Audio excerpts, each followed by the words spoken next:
Selamat siang anak-anak. Pada video tutorial kali ini, Ibu akan menyampaikan materi berkenaan dengan pencatatan piutang tak tertagih.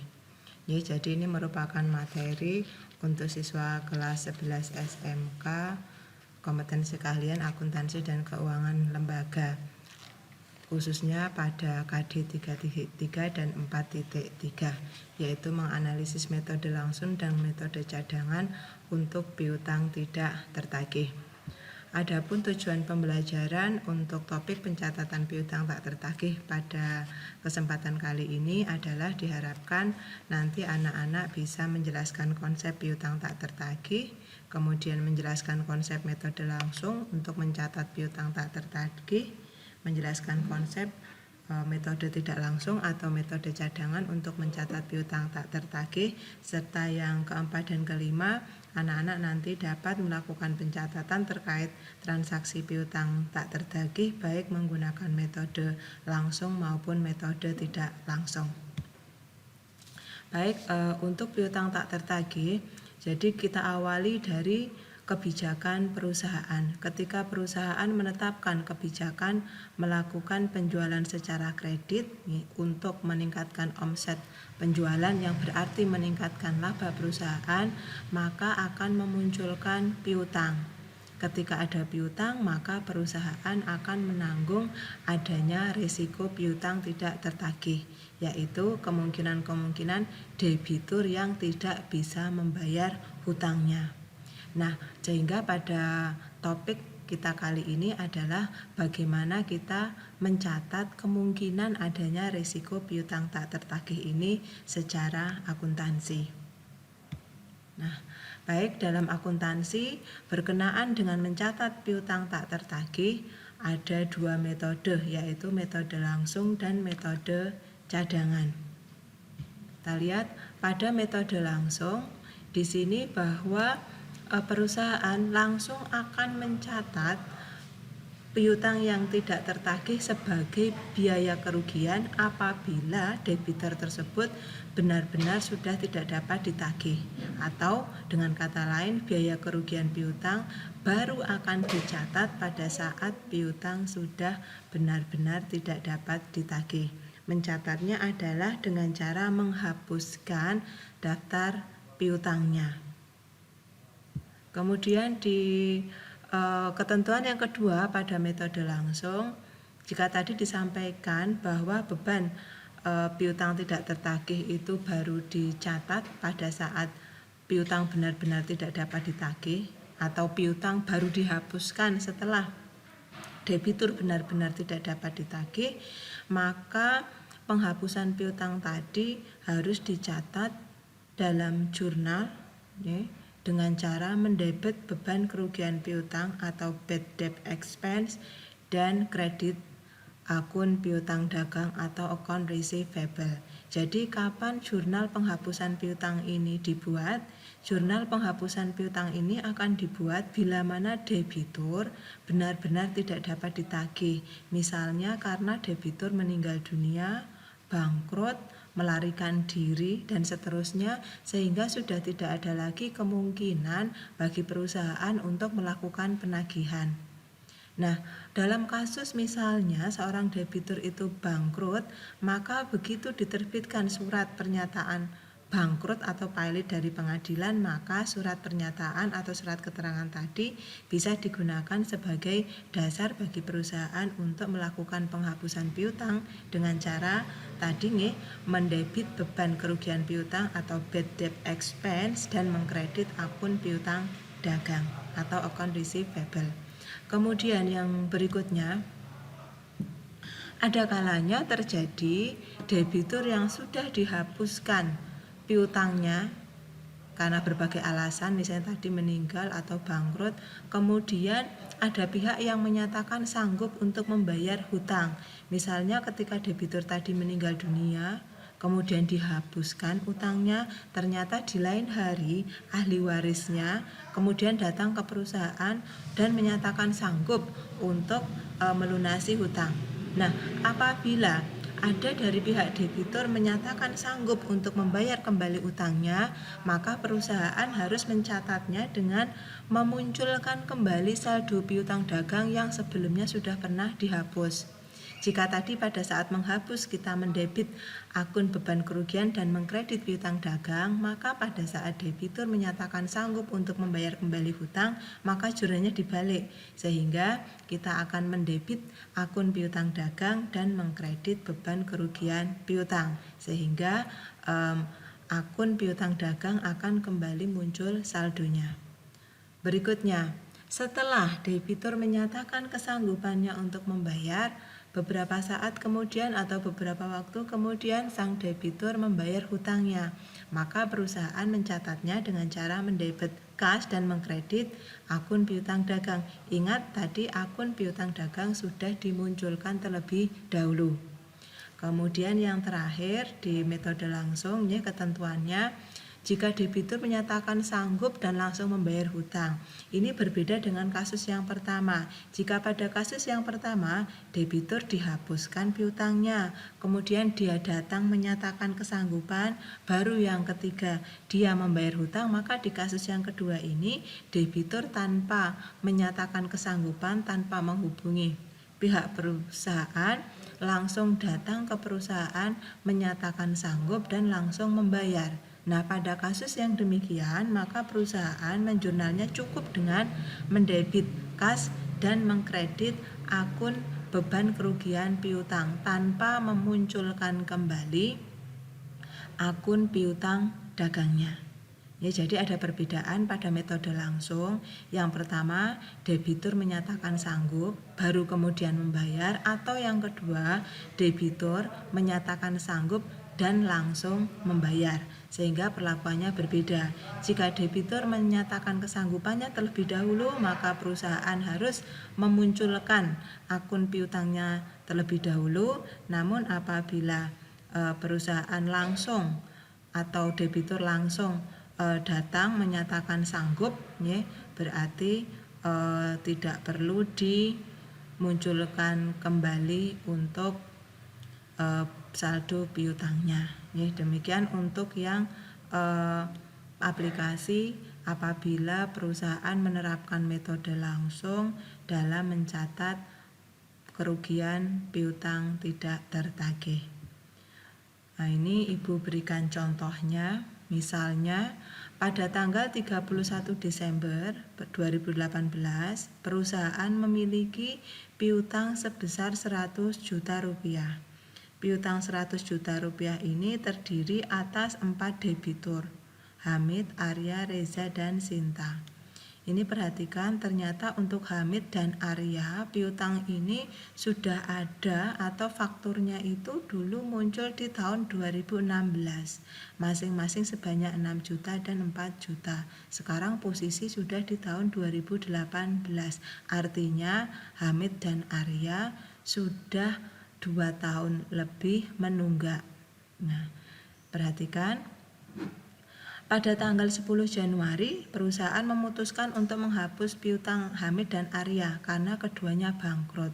Nah, ini tadi karena sudah 2 tahun tidak membayar, kemudian perusahaan melacak ke debitur tersebut, ternyata kedua debitur tadi bangkrut dan tidak bisa membayar utang. Maka pada tanggal 10 Januari, perusahaan akan mencatat adanya kerugian piutang tidak tertagih dengan cara mendebit beban kerugian piutang dan mengkredit akun piutang dasar sebesar 6 juta ditambah 4 juta. Jadi beban kerugian piutang dagang dan piutang dagang di debit dan kredit masing-masing sebesar 10 juta rupiah.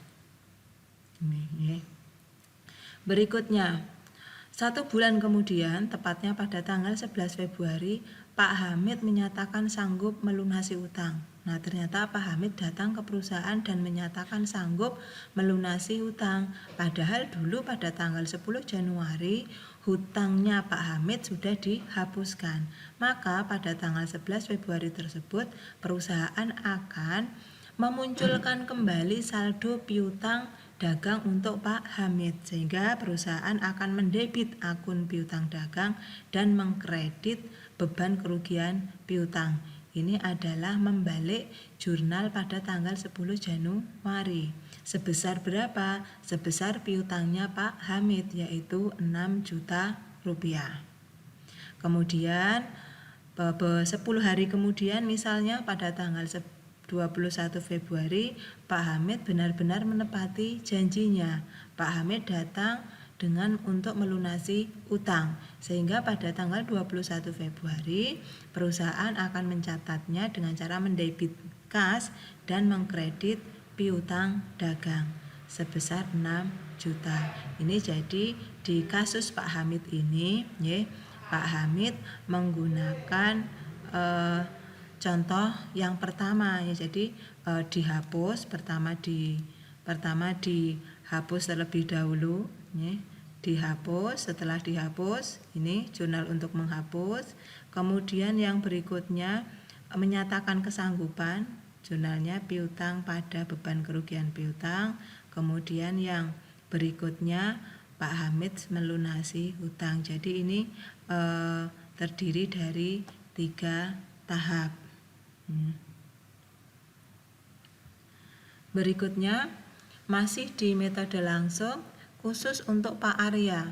Jika Pak Hamid tadi menyatakan kesanggupan membayar terlebih dahulu sebelum melakukan pembayaran, maka di kasus Pak Arya tanpa memberikan informasi apapun kepada perusahaan, secara tiba-tiba pada tanggal 22 Maret Pak Arya melakukan pelunasan hutang.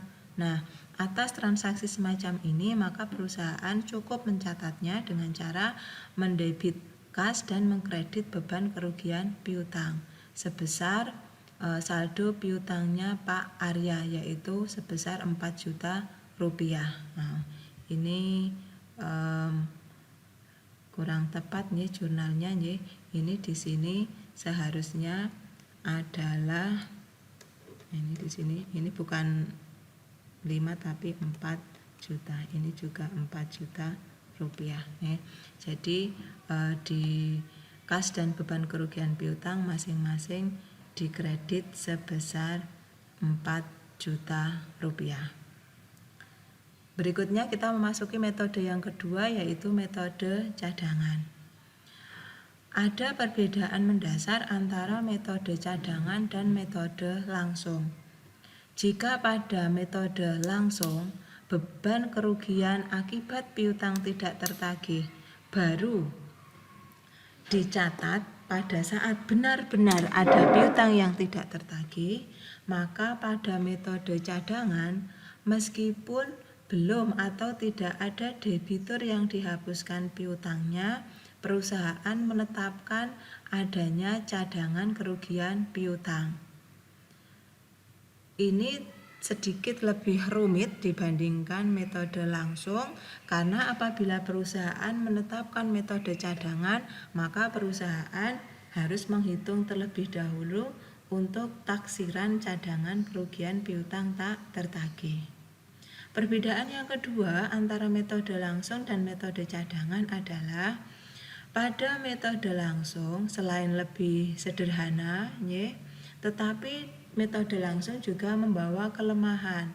Kelemahannya adalah pada periode di mana terjadi penghapusan piutang, maka beban kerugian piutangnya besar. Hal ini akan mempengaruhi laporan keuangan perusahaan, khususnya laporan laba rugi. Sehingga pada periode terjadinya penghapusan piutang, perolehan labanya otomatis akan rendah. Ini menjadi tidak adil ketika laporan keuangan dibandingkan dengan periode yang lain. Misalnya pada bulan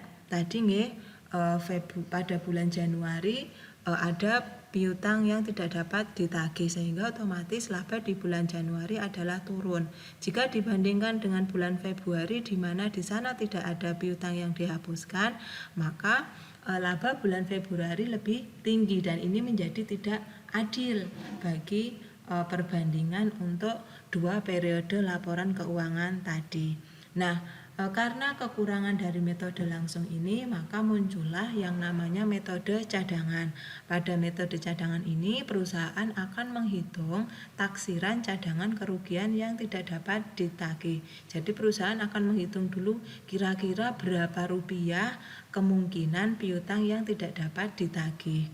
Nah, kemudian berdasarkan perhitungan cadangan itu tadi, nanti akan ditentukan berapa besarnya beban kerugian piutang. Jadi ketentuan yang pertama di metode cadangan adalah bahwa beban kerugian piutang tidak tertagih atau bad debt dicatat melalui jurnal penyesuaian di semua periode akuntansi meskipun tidak terjadi penghapusan piutang. Jadi beban kerugian piutang di metode cadangan itu dicatatnya melalui jurnal penyesuaian terjadi di setiap akhir periode. Kemudian ketentuan yang kedua, apabila perusahaan menerapkan metode cadangan, bagaimana mencatat beban kerugian piutang? Beban kerugian piutang dicatat dengan cara mendebet beban kerugian piutang pada akun cadangan kerugian piutang. Perhatikan, beban kerugian piutang pada metode cadangan dicatat dengan cara mendebit beban kerugian piutang dan mengkredit cadangan kerugian piutang. Berbeda dengan metode langsung. Pada metode langsung, begitu terjadi beban kerugian piutang, maka akun kontranya atau akun yang dikredit adalah akun piutang. Sementara menggunakan metode cadangan, beban kerugian piutang kontra akunnya adalah cadangan kerugian piutang atau allowance for bad debt. Kapan dicatatnya? Dicatatnya adalah pada saat akhir periode ketika perusahaan menyusun jurnal penyesuaian. Berikutnya, kemudian bagaimana cara mencatatnya apabila perusahaan ternyata benar-benar mengalami ada piutang yang benar-benar tidak dapat dihapus.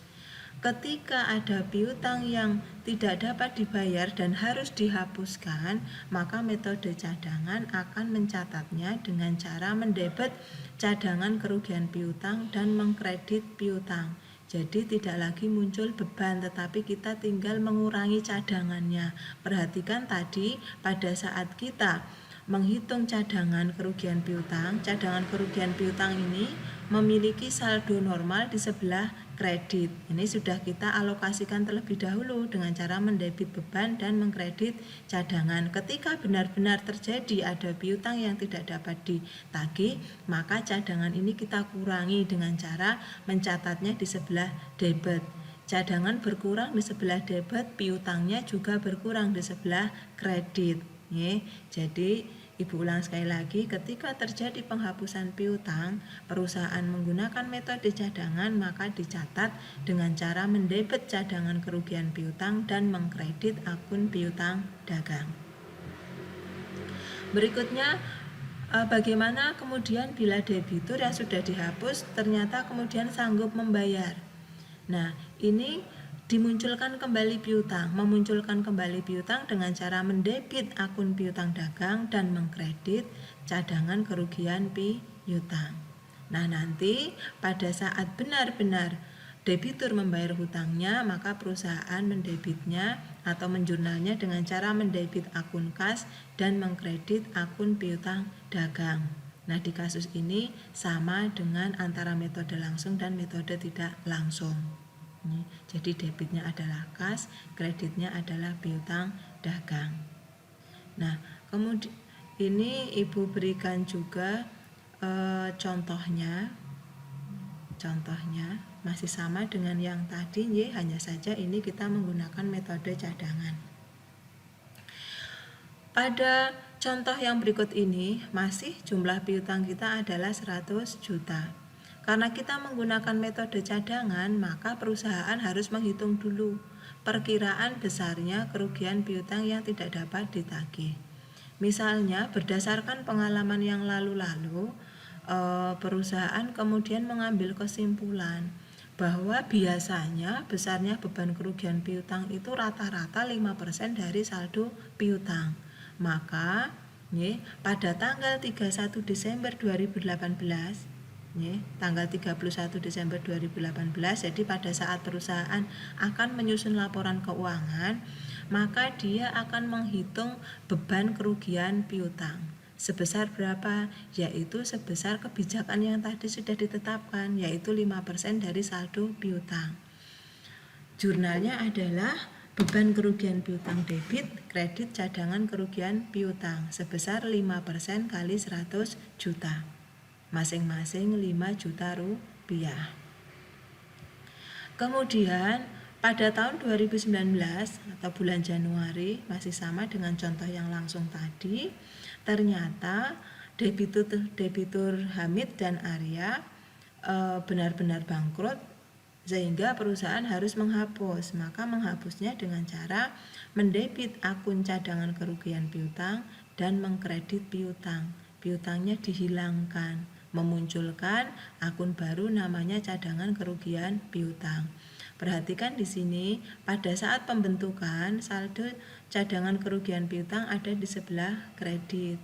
Kemudian pada saat menghapus cadangan kerugian piutang kita debit. Nah, pada kasus ini berarti bila mana tidak ada saldo awal cadangan kerugian piutang, maka ini cadangan kerugian piutang menunjukkan saldo debit sebanyak 5 juta. Kenapa? Pertama di kredit 5 juta, kedua di debit 10 juta. Jadi ini menunjukkan saldo tidak normal. Berikutnya, tanggal 11 Februari Pak Hamid menyatakan sanggup melunasi hutang. Nah, karena ini baru menyatakan kesanggupan, maka piutangnya kita munculkan. Debit piutang, kredit cadangan kerugian piutang masing-masing 6 juta. Kemudian tanggal 21 Februari Pak Hamid melunasi hutang, maka jurnalnya kas debit, kreditnya adalah piutang dagang masing-masing 6 juta. Selanjutnya tanggal 22 Maret Pak Arya melunasi hutang. Ketika Pak Arya melunasi hutang tanpa konfirmasi terlebih dahulu, maka piutangnya tidak perlu dimunculkan. Cukup dengan cara mendebit akun kas dan mengkredit akun cadangan kerugian piutang sebesar 4 juta rupiah. Demikian tadi penjelasan Ibu berkenaan dengan metode langsung dan metode cadangan untuk mencatat transaksi piutang tidak tertagih. Pada intinya, pada kesimpulannya, ada perbedaan mendasar antara metode langsung dan metode cadangan. Yang pertama, metode langsung lebih sederhana. Metode cadangan lebih rumit karena perusahaan harus menghitung terlebih dahulu perkiraan atau taksiran untuk cadangan kerugian piutang. Perbedaan yang kedua yang paling mencolok yaitu bahwa apabila perusahaan menggunakan metode cadangan, maka ia memiliki akun cadangan kerugian piutang untuk menampung besarnya taksiran piutang tidak tertagih. Nah, akun cadangan kerugian piutang ini yang tidak ada apabila perusahaan menggunakan metode langsung. Kemudian yang kesimpulan yang ketiga bahwa baik menggunakan metode langsung maupun cadangan, ketika debitur yang sudah dihapuskan kemudian menyatakan kesanggupan untuk membayar, maka piutangnya harus dimunculkan terlebih dahulu. Apabila menggunakan metode langsung, untuk memunculkannya adalah dengan cara mendebit akun piutang dan mengkredit akun beban. Pada metode cadangan, memunculkan piutang yang sudah dihapus adalah dengan cara mendebit akun piutang dan mengkredit akun cadangan. Ya, perbedaannya ada 3 antara metode langsung dan metode cadangan. Mudah-mudahan penjelasan